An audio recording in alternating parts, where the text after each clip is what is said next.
नमो सिद्धाणं नमो आयरीयाणं नमो वज्झायाणं नमो लोई सव्यसाहुणं।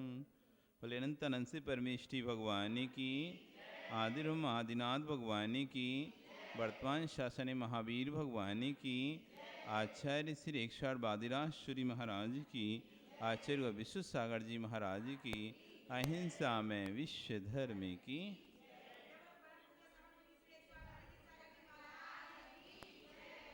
पढ़ेंगे हम एक साथ सभी। एक ही भावम गते विवया या स्वयं कर्म बंधो घोरम दुखम भवगतो दुर्निवारा करोति तस्याप्यस्य त्वयि जिनरवे भक्तिरुन्मुक्तये चेत् जेतुम शक्यो भवति न दया को वरस्ताप हेतु ज्योतिरूपं दुरितनिवह दान्तविध्वंस हेतु त्वामे बाहु जिनवरचिरं तत्त्ववेद्याभियुक्ता चेतो वासे भवसि च मम स्फारमुद्भासमान तस्मिन्नाह कथमितमो वस्तुतो वस्तुमीष्टे आनन्द्राशुष्णपितवदनं गदगदं चाभिजल्पन् यस्या एते तयि दृढमनास्त्रोतमन्त्रै भवन्तं तस्या व्यस्तदपि च सुचिरं देहे बल्मीकिमध्यान् निष्कासन्ते विविधविस्मं व्याधया काद्रविहा प्रागेवेह त्रिदिभवना देशदा भव्यपुण्यात् पृथ्वी चक्रं कनकमयिता देवनिन्नेत एदं ध्यानद्वारं मम रुचिकरं स्वान्तिगेहं प्रविष्ट तत् किं चित्रं जिनवपुरिदं यस्वर्णीकरोसि लोकस्यैकस्त्वमसि भगवन् निर्निमित्तेन बन्धुस्त्वय्येवासौ सकलविषया शक्तिरप्रत्यनीकां भक्तिस्फीतां चिरमधिवसन् मामिकां चित्तशय्यां मय्युत्पन्नं कथमितदा क्लेशयुतं सहेता जन्माटव्यां कथमपि मया देव दीर्घं भ्रमित्वा प्राप्ते बेयं तव न कथा स्फारपीयूषवापि तस्या मध्ये हिमकरहिमव वियुषीते नितान्तं निर्मग्नं मां न जहति गधं दुःखदावोपतापा पादन्यासादपि च पुनतो यात्रया ते लोकी भवति सुरभिः श्रीनिवासस्य पद्मा सर्वाङ्गेण स्पृशति भगवन् त्वय्यशेषं मनो मे श्रेय पश्यन्तं त्वद्वचनममृतं भक्तिपात्र्या प्रवन्तं कर्मारण्यात् पुरुषमस्मानन्दधामप्रविष्टं त्वं दुर्वाराय स्मरमधरं तत्प्रसादैके भूमिं क्रूराकारा कथिरुजा कण्ठकान् पाषाणात्मा तदितरसमा केवलं रत्नमूर्तिर्मानिस्तम्भो भवति च परस्तादिशो रत्नभर्गा दृष्टिप्राप्तो हरति सकतं मानरोगं नराणां प्रत्यासत्तेर्यदि न भवतस्तस्य तच्छक्तिहेतु हृदया प्राप्तो मरुदपि भवन् मूर्तिशैलोपवहायि सद्या पुंसां निरवधिरुजा धूलिबन्धं धुनोति ध्यानाहुतो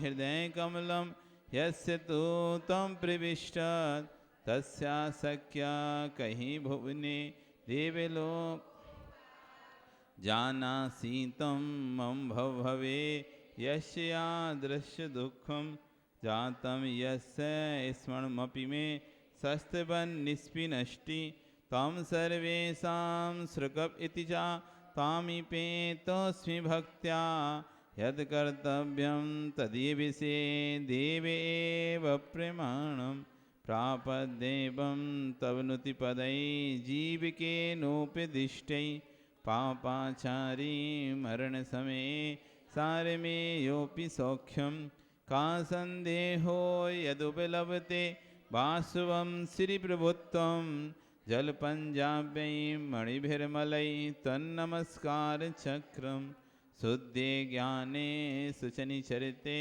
सत्यपि तय्यनीच्छा भक्तिर्नो चेदनवधि सुखा वंचिका कुञ्चिकेयं सख्योद्घाटं भवति गतं मुक्तिकामस्य पुंसो मुक्तिदारं परिदृढमहामोहमुद्राकवाटं पृच्छन्नाखल्वैमगमयी रन्धकारैः समन्तात् पन्था मुक्ते स्फुटितपदा क्लेशगर्तैरगाधैः तस्कस्तेन व्रजति सुखतो देवतत्त्वाभिभासी यदग्रे ग्रे नभति भवद् भारती रत्न आतम ज्योति निधिरनबधे दृष्टुरानंद हेतु कर्मक्षणी पटल पिहितो यो न वाप्या परेशं हस्ते कुर्वन् यनति शिरस्तं भवद्भक्ति भाजा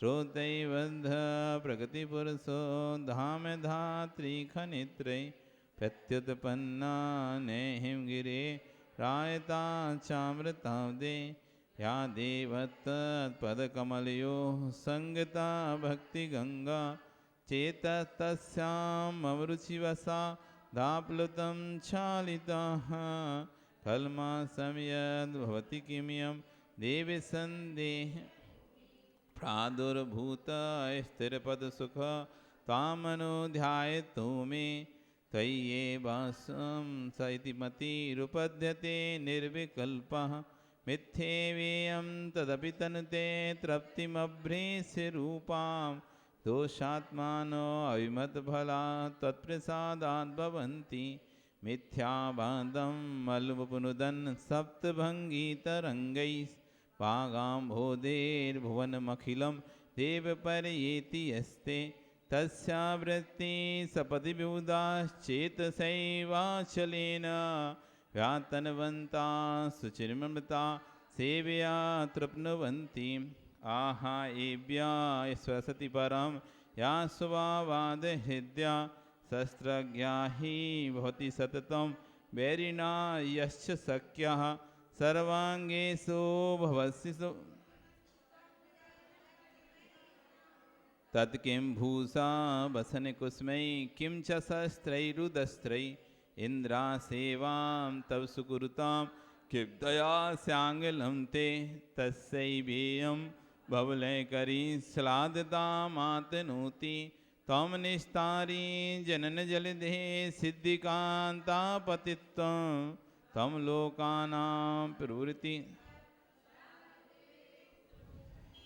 वृत्तिर्वाचामपरसरसि न त्वमन्येन तुल्या स्तुतगारा कथमिव ततस्तयमीनाकृमन्ते मेवं भुवस्तदपि भगवन् भक्तिपीयूषपुष्टा ते भव्यानाम् अविभतफला पारिजाता भवन्ति कोपावेशो न तव न तव क्वापि देवप्रसादो व्याप्तं चेस्तभि परमोपेक्षैवानपेक्षम् अज्ञावस्तं तदपि भुवनं सन्निधि वैरहारी क्वयं भूतं भुवनतिलकं प्राहुं तत्परेषु देवस्तोतुं त्रिदिवगणिकाः मण्डली गीतकीर्तिं तोतुरतीत्वां सकलविषया ज्ञानमूर्तिजनोया तस् क्षेमा न पदमटतो जातु जो हूर्तिपन्था तत्वग्रंथा स्वर्ण वर्षे नेसमो मूर्ति मर्त्या। कल यहाँ पर आचार्य भगवान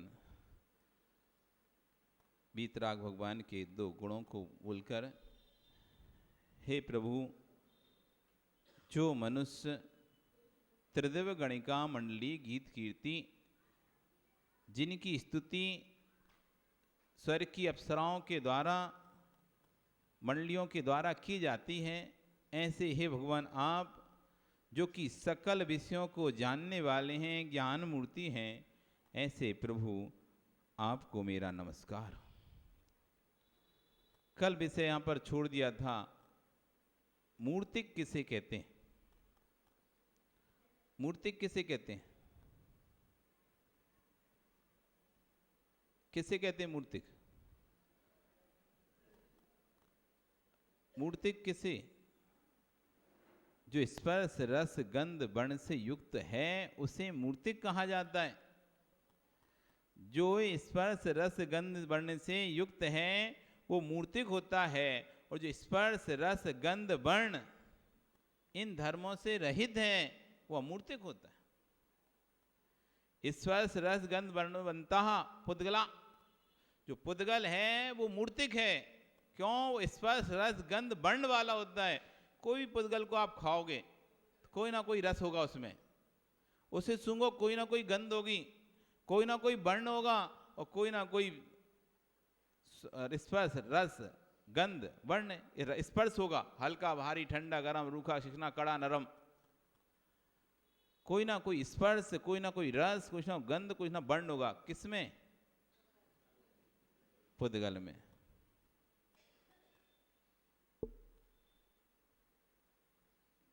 समझदार हो तो सारा समझ।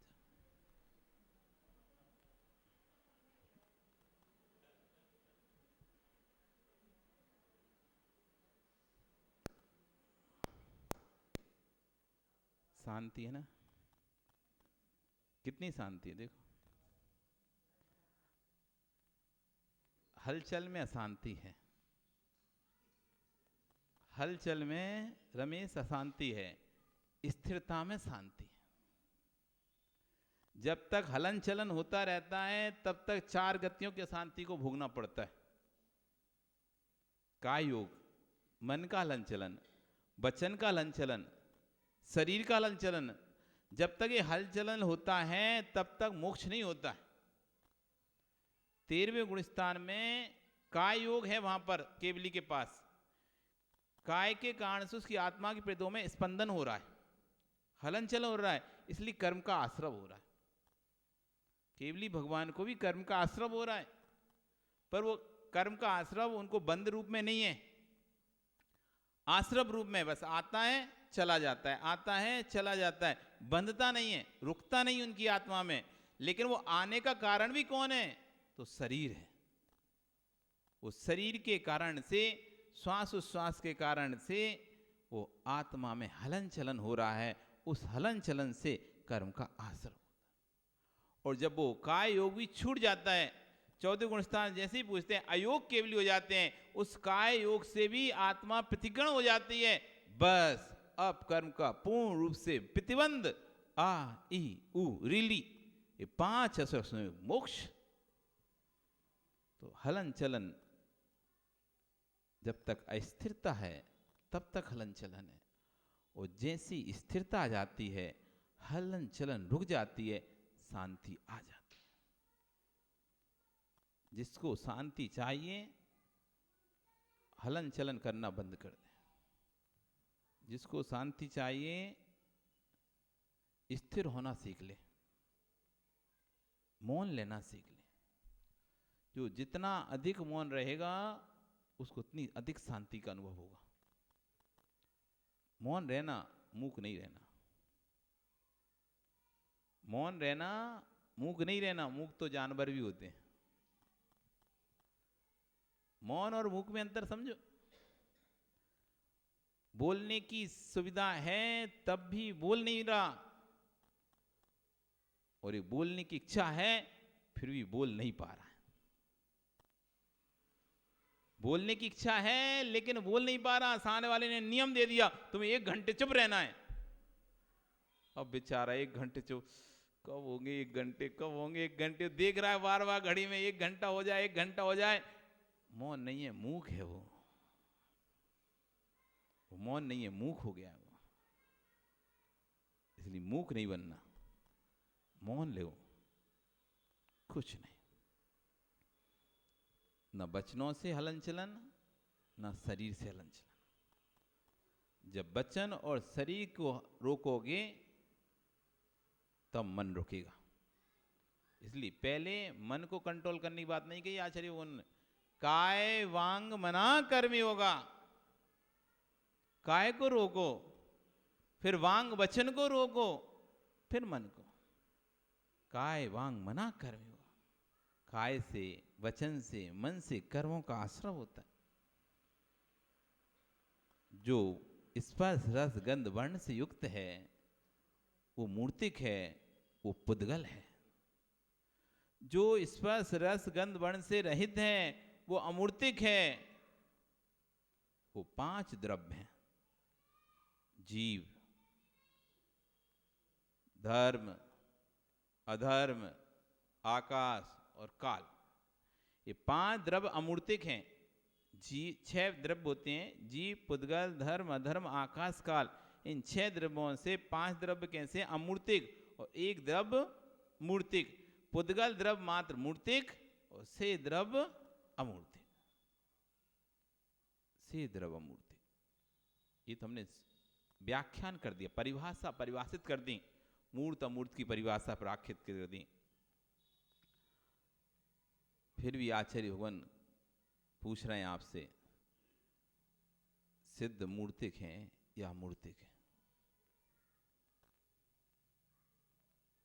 सिद्ध मूर्तिक हैं या अमूर्तिक हैं? शुद्ध द्रव्य है वहां पर, आत्म द्रव्य, कोई कर्म का संयोग नहीं है, फिर भी मूर्तिक हैं या अमूर्तिक हैं? कैसे हैं? आपके साथ तो कर्म लगे हुए हैं, कर्म पौद्गलिक होते हैं, वो कर्म मूर्तिक होते हैं, इसलिए आप तो अपने आप को मूर्तिक कह सकते हो। सिद्धों को क्या बोलोगे? और ये बात आपको पक्की पता है कि हम अमूर्तिक अकेला सुनेंगे नहीं। अरे अमूर्तिक की बोलना होता तो हम आपसे इतनी पूछते क्यों? यदि अमूर्तिक इतना आसान होता कि आप सोचो कि बस अमूर्तिक बोलने से काम हो जाता है, अमूर्तिक बोलने इतना आसान होता तो इतनी आसान चीज तो हम पूछते नहीं कभी। इतनी आसान चीज नहीं पूछते। अब दूसरा दृष्टिकोण तुम्हें बताना पड़ेगा। ओह, कौन सा दृष्टिकोण दूसरा? अब दृष्टिकोण देखो, वर्तमान काल की बात कर रहे हैं, भूत की छोड़ो। हम तो कह रहे हैं वर्तमान काल में ही मूर्तिक है। हम नहीं कह रहे, आचार्य कह रहे हैं। तो मत सोचना कि हम अपने मन से कह रहे हैं। हम अपने मन से नहीं कह रहे नरेश, आचार्य भगवान कह रहे हैं, सिद्ध परमेष्टि मूर्तिक है। सिद्ध परमेष्टि सिद्धालय में मूर्तिक हैं। ये प्रज्ञा थी हमारे आचार्यों की। जिस चीज को हर व्यक्ति सोच नहीं पहुंच सकती, जिसकी वहां पर हमारे आचार्यों की सोच पहुंचती है। जहां पर सामान्य जीवों की सोच नहीं पहुंच सकती, वहां पर हमारे आचार्यों की सोच पहुंचती है। कैसे इतनी विकसित होती सी सोच? एकांत में जंगलों में रहते थे, कोई और काम ही नहीं सोचने को उनको। तत्वों का गहन चिंतन करते रहते थे। जैसे जितना दही को मथो उतना मक्खन निकलता है, वैसे जितना तत्वों को मथते हैं उतना ज्ञान गहरा होता जाता है, पैना होता जाता है। कभी पैना करा? चक्कू कुछ पैना किया कि आपने धार लगाई कभी किसी पे, या लगाते हुए देखी किसी को? सरौती वगैरह घर में रहती थी ना, सरौती जिसपे आप वो काटते हो चिटक बनाने के लिए यूज करते हो। सरौती हुआ, हसिया हुआ, ठीक है ना, कैंची हुई, बहुत सारी चीजें रहती थी घर में जिन पे धार लगाई जाती थी। कुछ लोग घर में ही लगा लेते थे धार, कुछ लेने जाते थे, लगवाने जाते थे। तो जितना घिसते हैं उस पे पत्थर पे, वैसा पैना होता चला जाता है, वैसा पैना होता चला जाता है। देखा नहीं तुमने कभी? तुम्हारे घर में काम नहीं हुआ? मकान नहीं बनवाए कभी तुम लोगों ने क्या? वो पत्थर तोड़ने वाला वो छेनी ले तोड़ता है, फिर घिस लेता है थोड़ा थोड़ा, फिर घिसता है, फिर तोड़ता है, फिर वो बारी उसकी धार बनाता रहता है बैठा बैठा वहीं पे। देखा करो हर चीज को, ये बनाए करो हर चीज को। जितना ये पत्थर पे रगड़ रहा है उस छेनी को, वो छेनी उतनी पैनी हो रही है। पैनी छेनी याद है? पढ़ते हो? कहां पढ़ते हो? डार अंतर भेद जिन परम पैनी सुबद छेनी जाड़ अंतर भेदिया। जब ये जीव ध्यान में जाता है श्रुत की परम छेनी से, अंदर ये अपने कर्मों को काट देता है और भगवान को प्रकट कर लेता है। जैसे एक शिल्पी एक पाषाण में से भगवान को प्रकट करता है, अतिरिक्त पत्थर को छेनी से निकाल निकाल कर दूर कर देता है, और जिस पत्थर पर आप लात रखकर निकल रहे थे उसी पत्थर से भगवान प्रकट कर देता है। छेनी पैनी छेनी, अगर छेनी पैनी नहीं है तो पत्थर इतना सा भी नहीं तोड़ पाओगे तुम उससे। पैनी छेनी होना चाहिए, सुबुद्ध सैनी, बुद्धि की पैनी छेनी, नहीं तुम वहां और एक दूसरे में लगल वाले छेनी तेरे भगवान हम निकाल दे, तू हमारे भगवान निकाल। ऐसा नहीं करने लगना कि महाराज बोले छेनी हथौड़ा लाओ और भगवान पर निकालो। एक दर्शन हुआ घटक चटक मोक्षम, घटक चटक मोक्षम दर्शन हुआ। वो क्या करता? लोगों के माथे फोड़ता और मोक्ष दिलाता। वो क्या दिखाता? एक घट उसके अंदर एक चिड़िया, एक घट उसके अंदर एक चिड़िया, और लोगों को दिखता है देखो। जैसी उसने घट फोड़ा वो चिड़िया फुर्र मुक्त हो गई ना। घट फूटा चिड़िया मुक्त हो गई है। ये शरीर एक घट है, इसमें आत्मा चिड़िया है। शरीर घट है, आत्मा चिड़िया है। शरीर को फोड़ दो, चिड़िया उड़ जाएगी, फुर मुक्त। इसका नाम घटक चटक मोक्षम। घटक, घट यानी घट, चटक यानी चिड़िया, घटक चटक मोक्षम। दर्शन बना घटक चटक मोक्षम। लोगों ने अपने सिर पड़वा ली मोक्ष जाने के लिए, मर गए। घटक चटक मोक्षम नहीं तो तुम चलो तो अपन भी छेनी से फोड़ ले रहे, अपना निकाल ले रहे अपनी आत्मा को बाहर। ऐसे मत करने लगना विकास। ये तुम ले आओ छेनी हथौड़ा, बहुत पहचान तो है ही तुम्हारी है कि मिस्त्रियों से अपनी पहचान तो ही, अपने मोहल्ले के आसपास रहते ही हैं। लई अल्लाह दे छेनी दे, पैनी करें से। ज्ञान की छेनी, इतनी पैनी छेनी से जब कोई पाषाण को तोड़ते हैं तो भगवान निकल जाते हैं।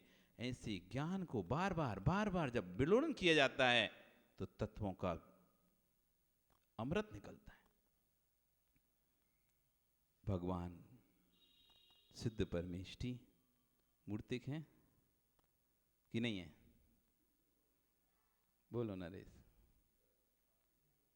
है? अरे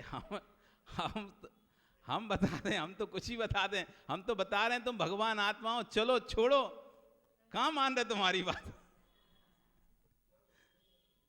हम तो बोल रहे हैं ना, इतने 2 महीने से 2.5 महीने से बोल तो रहे हैं तुमसे, चलो, कहां मान रहे तुम्हारी बात। और आज मान रहे तुम हमारी बात, ऐसा क्यों? कब से तुमको समझा रहे हैं। भगवान की वाणी है, कर लो कल्याण अपना, पर तुम सुन ही नहीं रहे। और आज कह रहे आपने बोल दिया तो ठीक है, फिर ऐसा क्यों? मूर्तिक हैं भगवान, कर्मों से रहित हैं, इसलिए अमूर्तिक हैं, लेकिन ज्ञान मूर्ति हैं, ज्ञान से युक्त हैं, ज्ञान के पिंड हैं, इसलिए कर्म जैसा पुद्गल मूर्तिक है वैसा मूर्तिक नहीं है ज्ञान मूर्ति। सकल विषया ज्ञान मूर्ति। कैसे भगवान? ये तो उत्तर तो सामने ही था। उत्तर तो तुम्हारे सामने सामने खोल के रखी हो तब भी चीटिंग नहीं कर पा रहा है। लिखा हुआ उसमें साफ साफ तो लिखा है। हे भगवान आप सकल विषयों को जानने वाले हैं। सकल विषया ज्ञान मूर्ति। आप ज्ञान की मूर्ति हैं, ज्ञान के पिंड हैं। आप पुद्गल पिंड नहीं है, आप ज्ञान पिंड हैं, ज्ञान घन आत्मा, ज्ञान मूर्ति। कौन से मूर्ति है भगवान? मूर्तिक हैं, ज्ञान के पिंड हैं।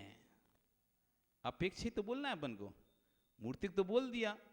आपके लिए मूर्तिक बोलने के लिए तो हमने कर्म लगा दिए थे कि आप कर्मों से सहित हो इसलिए आप लोग मूर्तिक हो।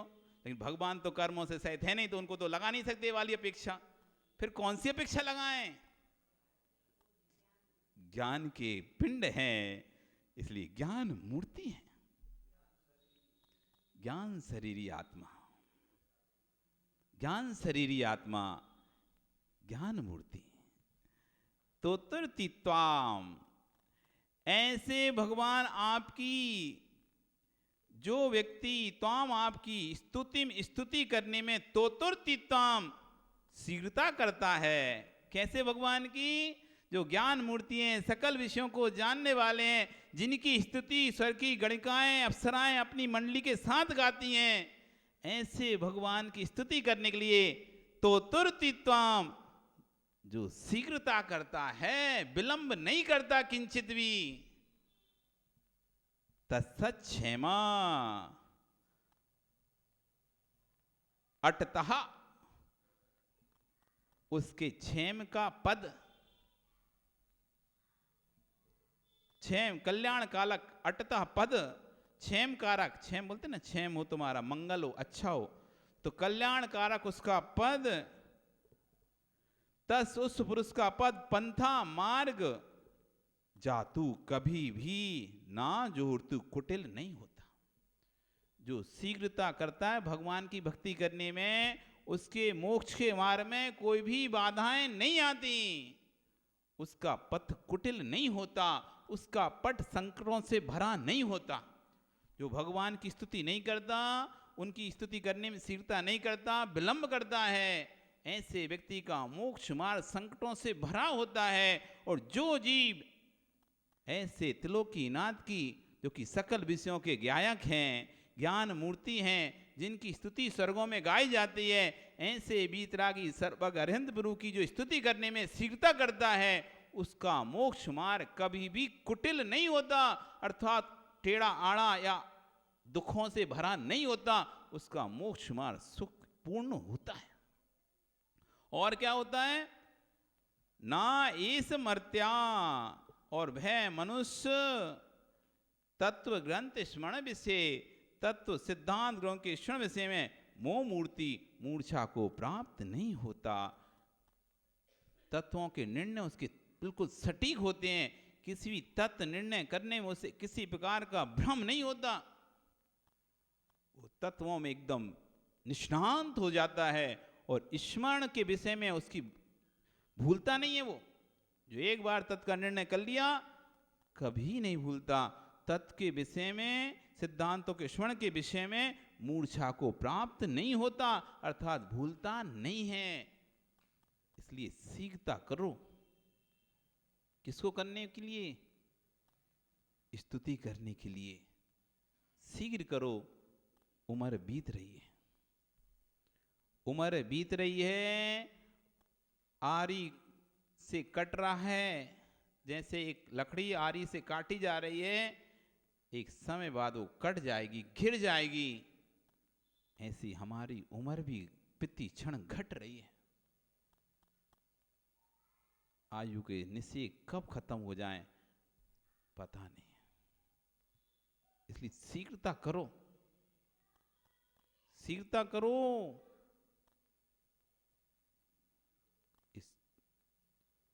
काल में आयु क्षीणे दिने दिने, यमस्य करुणा नास्ति, आयु क्षीणे दिने दिने, तुरतः धर्मागति। यम को करुणा नहीं है, आयु क्षण क्षण क्षीण हो रही है, कभी भी यम यानी मौत आस आएगी। यमस्य करुणा नास्ति, यम को करुणा नहीं है, इसलिए क्या करें, तुरतः धर्मागति, धर्म में जल्दी से गति कर लो, आगे बढ़ जाओ। आयु क्षीणे दिने दिने, काल क्षेपो न कर्तव्यम, आयु क्षीणे दिने दिने, यमस्य करुणा नास्ति, त्वरता धर्मागति। काल निकलता जा रहा है, काल क्षेपो न कर्तव्यम, आपके कर्तव्य तो खत्म हो ही नहीं रहे। काल जा रहा है, आपके कर्तव्य खत्म नहीं हो रहे। अभी ये जिम्मेदारी, कहीं वो जिम्मेदारी, कहीं वो जिम्मेदारी, जिम्मेदारियां खत्म ही नहीं हो रही आपकी। आयु क्षीणे दिने दिने, और दिन दिन आयु क्षीण हो रही है, नष्ट हो रही है। बढ़ रही है आपकी तो बढ़ रही होगी ना, घट रही बढ़ रही है, क्या हो रही है, क्या विकास घट रही है। मतलब तुम पहले कितने साल के थे, इससे एक साल पहले कितने के थे, अब तो 44 के हो गए होगे। तो बढ़ रही है घट रही है, उम्र बढ़ रही है, आयु घट रही है। आ रहा है ना समझ में, क्या समझ में आ रहा है, क्या आ रहा है समझ में, अब क्या बढ़ रहा है रमेश। अब रिटायरमेंट का समय हो गया, कर्तव्य तो खत्म होने नहीं है, काल भी निकलता चला जा रहा है, शरीर भी जवाब देने लगा है। अब क्या सोचा तुमने, रमेश को नमोस्तु करोगे, रमेश से नमोस्तु से नरेश को नमोस्तु करोगे, नरेश से नमोस्तु करवाओगे, क्या सोचा था, क्या सोचा है, क्या करोगे। आयु क्षीणे दिने दिने, क्षण क्षण आयु नष्ट हो रही है। ओ नलवाड़ी ज्ञानी, क्या नाम तुम्हारा है, कमाल, कमल, क्या बात है, दो दो कमल हो गए यहाँ पे। कमल जी कितने वर्ष निकल गए, 65 तो निकल गए होंगे, कितने 65, 70, मतलब सटा के भी ऊपर निकल गए तुम, 60 के भी ऊपर निकल गए। अब तो तरो, अब 70 में तरने की एज में पहुंच गए हो, अब तर जाओ। रमेश तुम तो 60 की एज में ही हो भी, सटे आओ, उससे पहले ही छोड़ दो सब। लोग जबरदस्ती छुड़काएं, लोग जबरदस्ती छुड़काएं, उससे पहले तुम ही छोड़ दो। आयु क्षीणे दिने दिने, क्या महावीर जी आप क्या सोच रहे हो, आपका जवान हो रहे हो क्या, क्या सोचे बैठे हो, और जवान हो गए अब, क्या शांतिलाल जी सोच लिया, नहीं सोचा अभी तक, सोचो सोचो। आयु क्षीणे दिने दिने, क्या सुरेश तुम मुंह लटका बैठे हो नीचे, क्या तुम मुंह लटका के बैठ जाओगे तो हम तुम्हें देख नहीं पाएंगे क्या। आयु क्षीणे दिने दिने, कर्म यमराज नहीं छोड़ेगा, चाहे तुम मुंह लटका के बैठो, चाहे दुख के बैठो, चाहे कमरा में बैठो, चाहे ताले लगा के बैठ जाओ, चाहे कुछ भी करके बैठ जाओ, आयु क्षीणे दिने दिने, दिन प्रतिदिन आयु क्षीण हो रही है। यमस्य करुणा नास्ति, कि तुम्हारा छोटा बच्चा है, दूध पीता बच्चा है, अभी पढ़ाई नहीं की या शादी नहीं की, उसको कोई चिंता नहीं है। ओ नरेश पुत्र, उसको कोई चिंता नहीं है कि बेटे की शादी हुई नहीं हुई, वो तो जाएगा, जब आएगा लेके जाएगा। अभी तुम कितने ही बहाने बना लो, महाराज जी जिम्मेदारियां हैं, बेटे की शादी करना है, ये करना है, वो करना है। यमस्य करुणा नास्ति, इस शब्द को याद रखो।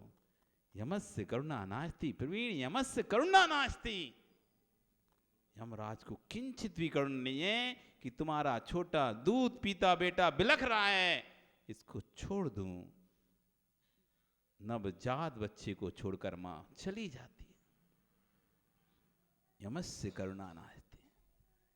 याद हो गया सूत्र? बोलना, बोलो एक बार, यमस्य करुणा नास्ति। बोलो, थोड़ा जोर से बोलो, यमस्य करुणा नास्ति। यमस्य करुणा नास्ति। किसे सुना रहे? हमें? किसको सुना रहे? क्या रमेश, किसको सुना रहे? यमस्य करुणा नास्ति, यमराज को करुणा नहीं है। इसलिए क्या करना चाहिए? तुरतः धर्मागति। इसलिए तुरत तो तुरतित्वा, जो तुरंत शीघ्रता से क्या करता है? धर्म में गति करता है। मोक्ष पद अटतः क्षेम तस्य पंथा जो हुर्ति ना जोड़तु। उसका पंथ फिर कुटिल नहीं होता, सरल हो जाता है। कुटिल मतलब होता है टेढ़ाड़ा, जिसमें बड़े बड़े गड्ढे हों, ऊबड़ खाबड़ हो, कठिनाई से भरा, उसको कहते हैं कुटिल। और सीधा हो, सरल परिणामी कहते हैं ना, सीधा। कुटिल टेढ़ा आड़ा, पता नहीं चल रहा क्या सोच रहा है, क्या बोल रहा है, क्या कह रहा है, उसे बोलते हैं कुटिल। तो ऐसे सीधे अपने मोक्ष मार्ग को सीधा सरल बना के रखना है। तो फिर नरेश अब ज्यादा नहीं सोचो, तुरतः धर्मागति। अब धर्म में तुरंत गति कर लो, तभी तुम्हारा मोक्ष मार्ग सरल होगा। आपका समय हो गया, कल फिर आओगे पर्याय रही तो हम यहाँ पर फिर चर्चा करेंगे 24 नंबर श्लोक की। बोली भगवान महावीर स्वामी की।